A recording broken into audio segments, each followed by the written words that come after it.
over in the corner and said, oh, that's a really ingenious thing, and having an engineering mind, I said, that's definitely designed better. Quickly, is it okay if we push this under the piano? Go ahead. I sort of blocked you there because the veneer is coming off the bent side, so if you touch it, you might break it. So when I left school, I'm sort of an engineer, and I'm interested in doing scientific experiments and acoustic experiments with pianos, and it occurred to me that you can take strings off this piano and fiddle with them and then put them back and not be damaging the pen block. So that's why I got one.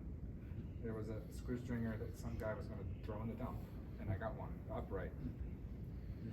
And then along came a Grand that was going to go into the dump. And I said, oh, I don't, you don't want to put that in the dump. So now I have two of them. I have a Grand Style 9. You see the big 9 at the tail. This is the 6'2" Grand. They had a 6'2", a 7-footer, Style 8, and a Style 14, which was a 9-foot Screwstringer. These aren't the same, like, as the BB and the A before that? I have a 3-hour lecture Okay. on this so you're just seeing the tip of the iceberg, so I could bore you. Piece together, man, that's so interesting. Yeah, so when Larry found out that I have some knowledge about these things, I shared all the information that more than he would want. So you're looking at a tiny bit of what I have. Cool. And then they were more, Mason and Hamlin at the time was much more known for their quality upright pianos. So there's several models of upright, and I have a Style 7. How to keep it brief. The Grand has a removable stretcher. You see that it's nothing here, and you can stick your hand under here. There's nothing there. All right. There's a tuning tool that is clipped onto the inside of the stretcher. It's clipped there, and oftentimes they're gone. So you can get a tuning tool from the shaft catalog or whatever. And they still call it a Mason Hamlin wrench. And it does let off. It'll click onto the top of the let off loop, and you can adjust let off. Two weird things. But to tune the thing, I need a mute. Does anybody have a mute? Otherwise, I'm going to stick a rag.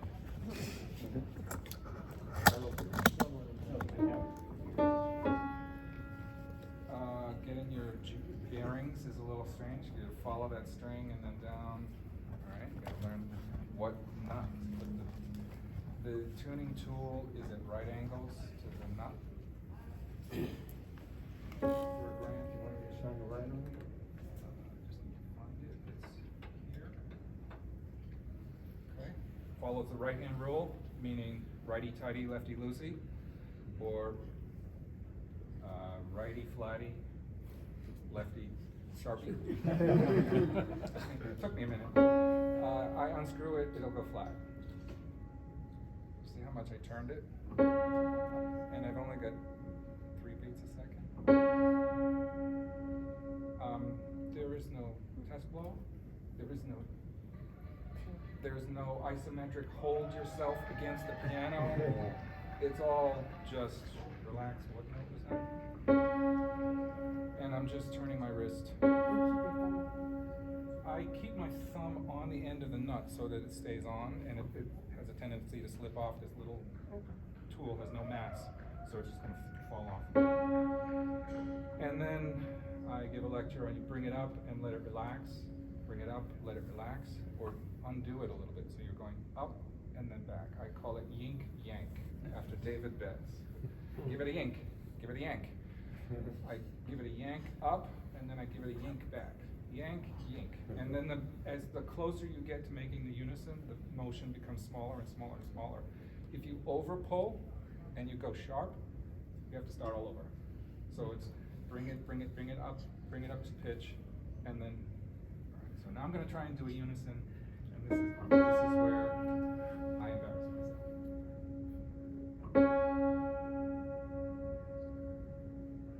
I'm going to relax that so I don't overshoot.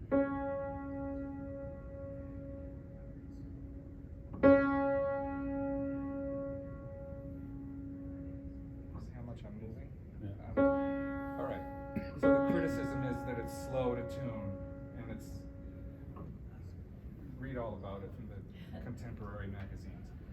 Once you get used to this, it's just like, how long did you spend learning how to do the ratcheting of a tuning pin and then the set? How long did it take you to learn that? Years? Yeah. All right, well then give this years. Give that a chance, all right? So,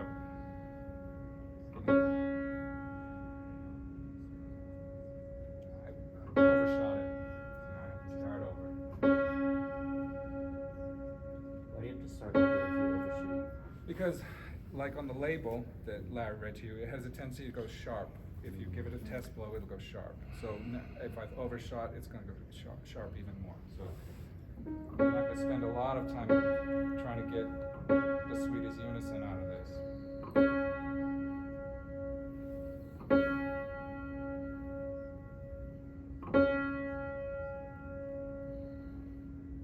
I might stop there just because I want to keep moving. But up and back, up and back, up, and then the motions get smaller and smaller as you get closer to pitch. Grand. Upright tuning tool is here. This is longitudinal with the nut, so your wrist motions turn like this. And so if you're on an upright, you're probably tuning with your left hand and striking with your right. Any questions so far? Stringing is usually looped strings. So every, every other piano, there's a termination or a tuning mechanism goes down around the hitch pin and back. But because of the design of the this photograph behind you, in order to get the string spacing, all of these have to be very tight together. So there's a set of hooks that are on an upper row and a set of hooks that are on a lower row. In an upright piano, there'd be a front row and a back row. And I have lots of pictures, but if you look at this photo, you can see the upper row and lower row hooks without any neighbors. And this, you're looking down at this, you don't really know what's happening, but when you look at that photograph, you can see there's a upper row hook, which has now disappeared. Here they are. There's a lower row hook and an upper row hook. In the patent, they're called mechanisms, which I don't find very descriptive. But anybody who was involved with Mason Hamlin at the time is now gone. So I have this terminology, I call this a hook. There's an upper row hook and a lower row hook. You could call them uppies and downies. If they're in the upright, they're the same. They're interchangeable. Innies and outies, front, back, what do you want, whatever you want to call them, but so long as you keep them separate. The way you can keep them separate is look at the tip of the hook. There's a becket hole, there's a little dimple in the front, and there's a hook, which I call a crotchet. And so I have a YouTube video that shows you how to put the string on this hook, how to make a coil, right? If you want that YouTube video, if you ever find yourself needing it, there is a video, or there is a group on Facebook called Mason and Hamlin Screwstringers, and all of his 3D modeling videos are uploaded to it. Thank you. To put a string on the hook and make the coil, you hold it with the crotchet notch facing upward. Put the string in. Give it a becket bend and put that against the blade. Put my glasses on. Thank you for the light, by the way. A pair of vice grips to grab and hold that string against the blade. Do a bend with my thumb. Give it a pinch. Bend it around the tip. Around the tip. Give that a pinch. And then over the top. That's done. The tension will pull that So you do that outside of the piano? You take the. That, I was just demonstrating how to do a coil. Okay. Coil, just put a loop on it. Okay, but if you were doing that on an actual repair, I'm gonna do that next. okay. Yeah, enlighten us of the parts that he's Are working on. are the rows interchangeable on the grands or just the uprights? Like are the things, the upper row and the lower row? They are not interchangeable, so if you look at the stringing, the crotchet is always pointed out. So if I hold that pointed up, this bend comes down, so it's gonna go in the lower row. Oh. And the lower row has a tall nut, and the upper row has a short nut. And so when you look at the nuts in arrangement, the short nuts are in the top row, tall nuts are in the lower row. Now, I can use a lower row hook for any position in the treble. Oh. When you move to the bass, the hooks are longer and stouter. So you can't take a hook from the bass and use it in the treble. You can't take a hook from the treble from the bass. You gotta watch, pay attention to details, and use. Now, I have buckets and buckets of screwstringer hooks, rusty and non-rusty.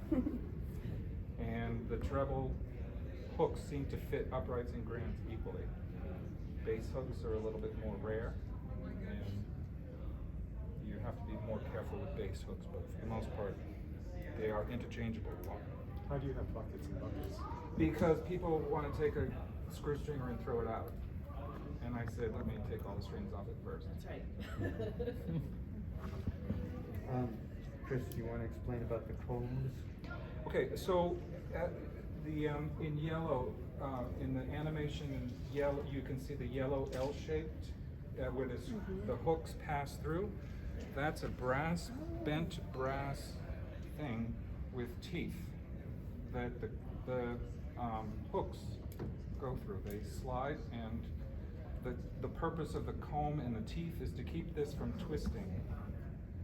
So it keeps it straight up and down, goes in, and the only motion that's allowed is front to back to adjust the tension.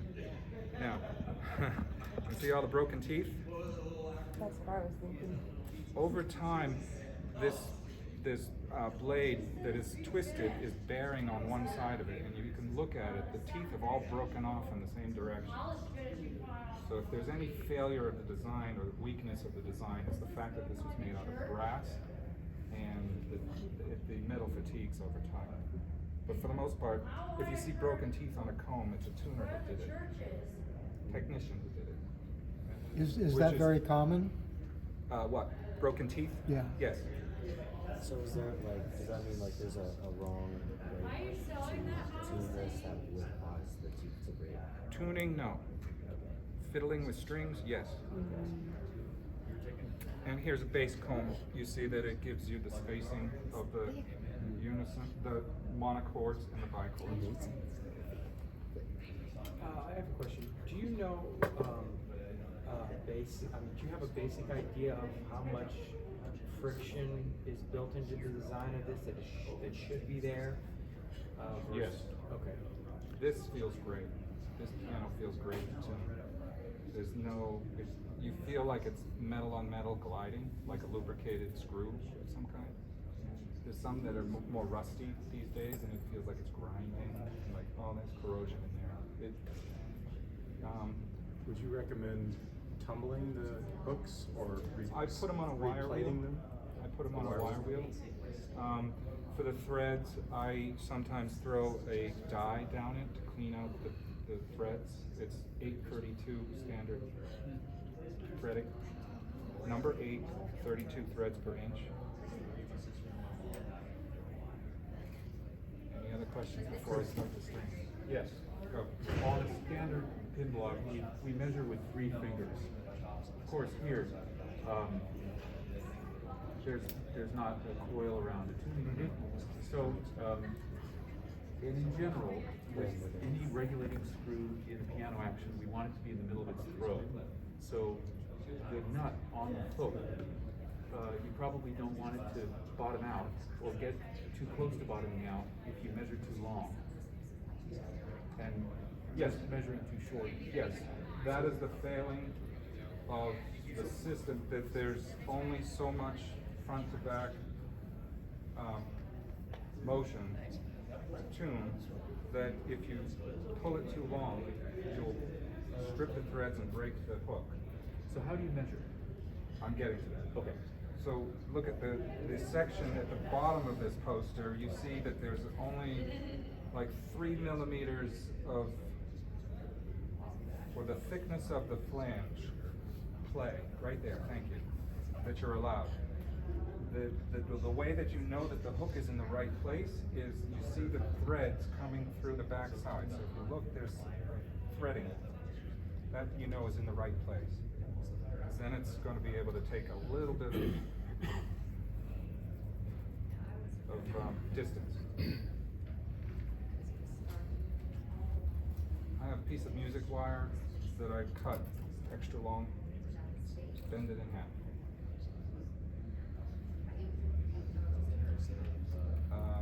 Somebody has the hook. String book right here. Thank you.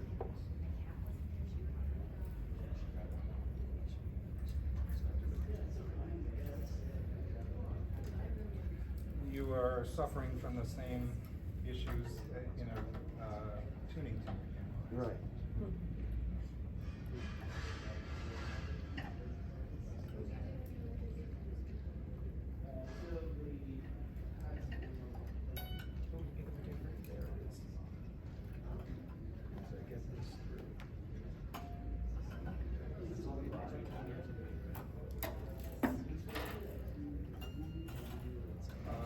Secure it on the hitch pin, give it a pinch.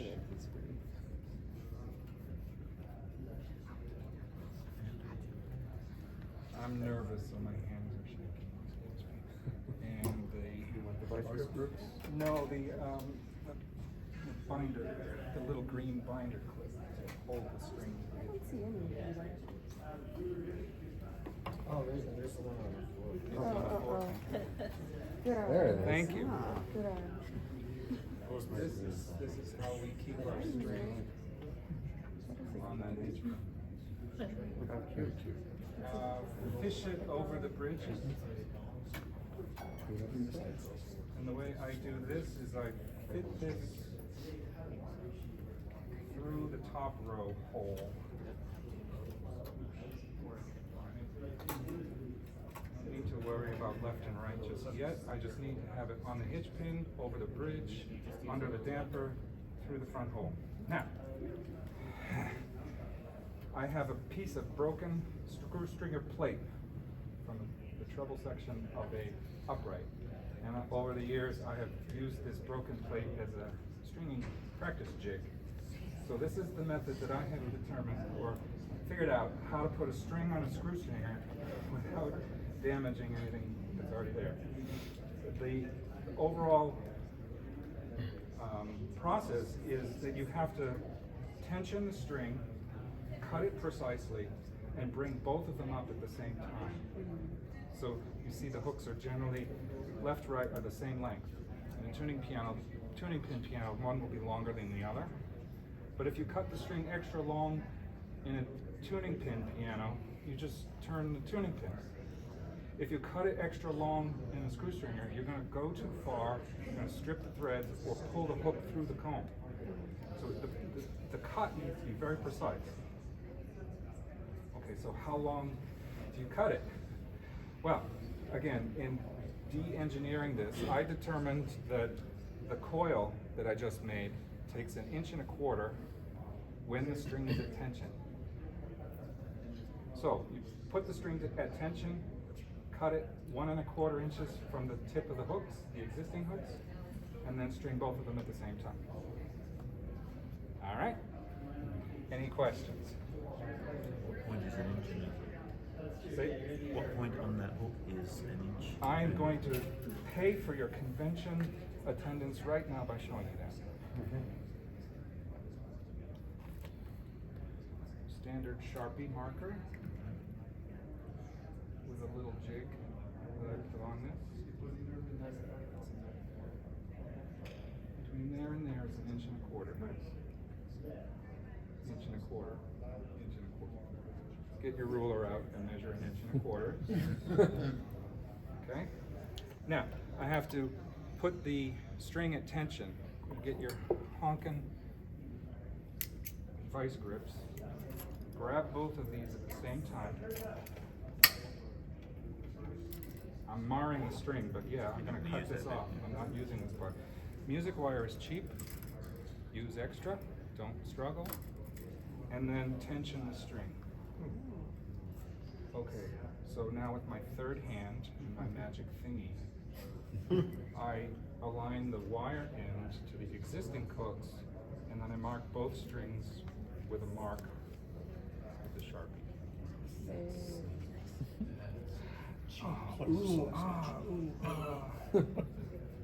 Mystery solved. How tight is tight? Well, it should look straight. It should maybe hold a pitch. So you're measuring 1.25 inches from The tips of the hooks. Oh, from the hooks. Tips of the existing hooks from there to there. Assuming those ones are done right. They're not. By the way, they're not. My mark has gotten very fat, so How much tolerance do you have on that material? very little, 2 to 3 millimeters. It's very, very precise. Okay, so now Like an inch to millimeters. I've done everything. Done everything carefully. Set this aside. Set the leather aside. The leather is just so that you protect the plate, or in an upright, you're protecting the finish. And I guess it's 1.25 inches uprights and grands, and regardless of where you Yes. are in the register. May I ask us a question? The ends of those are going to be varying depending on how they're put in originally.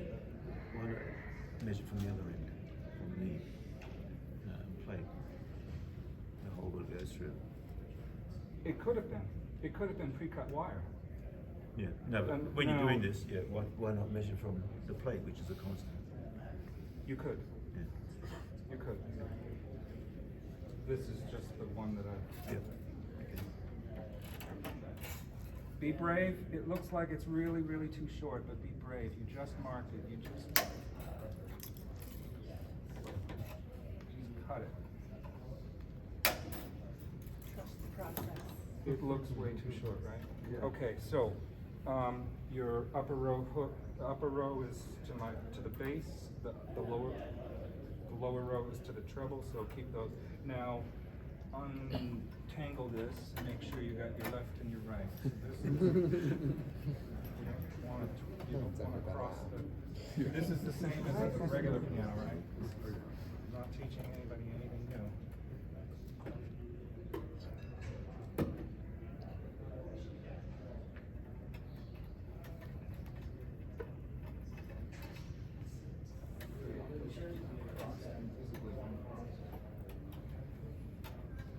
Okay, so that is uncrossed. So I have one to the base.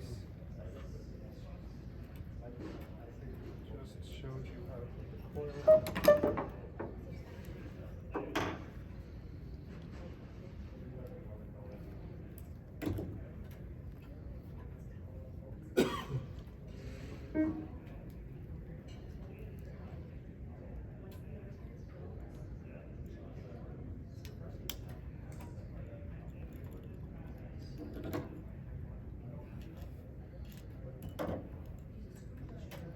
Getting a little bit tight in here.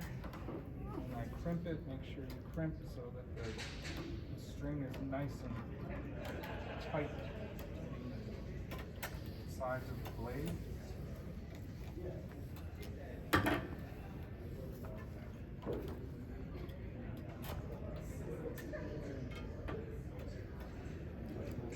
Set that aside.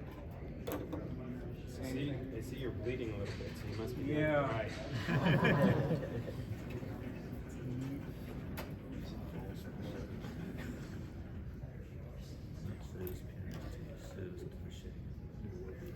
That's why you use red underfelt.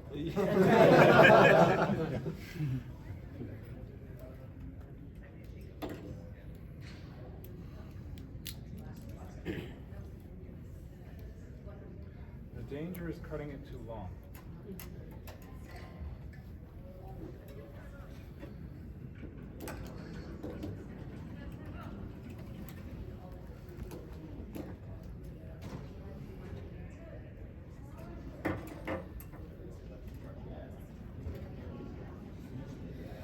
It's so much easier just on a practice jig. Is anybody timing me? You're doing great. Okay, so lower row, upper row. Now it should, you hold them with comparing the neighbors and slot them in.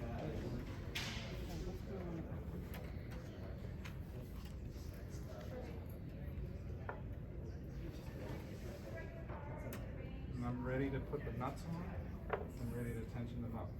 My first clue that I've cut it too long is how I try and get the nut on. The lower row is easier to start with. My little screwdriver. Thank you. Take the screwdriver and give it a shove.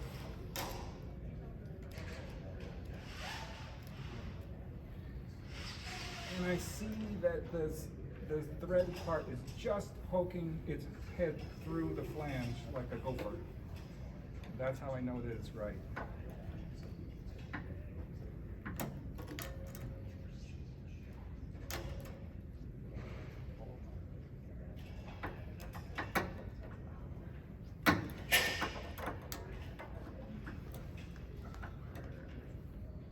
Do you need to have the upright tuning tool in order to do this less effectively? This is very helpful, yes.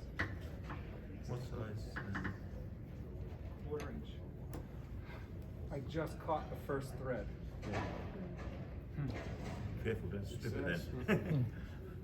One thing, careful, don't strip it. Great feeling. Oh, I think I cut it too short. Should we include this in the playground? Yeah. Can you Yeah. work the string around the hitch pin like normal? Very little. Very little. Okay. You could do more in a. That's coming through. Just everybody hold your breath. You got it. There it is. There it is. Perfect. I practiced this over and over and over so I wouldn't screw up here. So now you cut them equally, bring them up equally. 1, 2, 3, 4. 1, 2, 3, 4. Watch the tension. Yeah. Watch the position of the hooks. Yep. You just cut it so that they would line up. So I got a ways to go. 1, 2, 3. 1, 2, 3. Are they still even? I need to start paying attention to string alignment.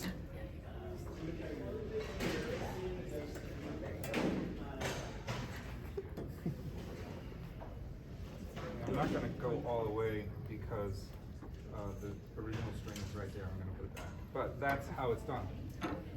And now it's starting to speak. Now I have the clue of the musical pitch. Now I can start to tune. Everything is straight. Everything is going over its bridge pins. The hooks are still even. The hooks are in line with their neighbors.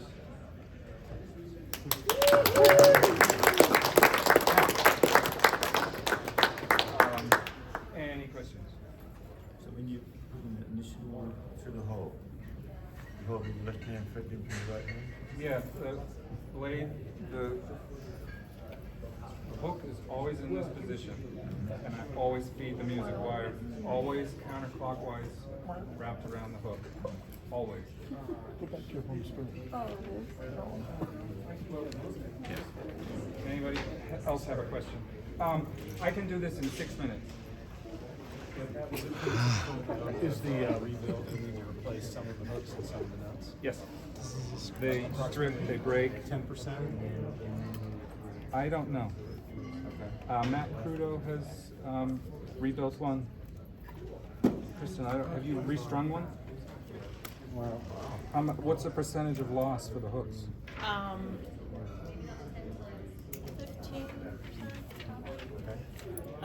I have gotten lucky and made sure that all the combs and everything were in good condition and stuff.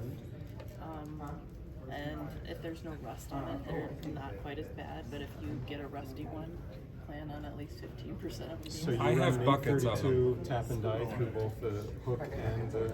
I find that just retouching the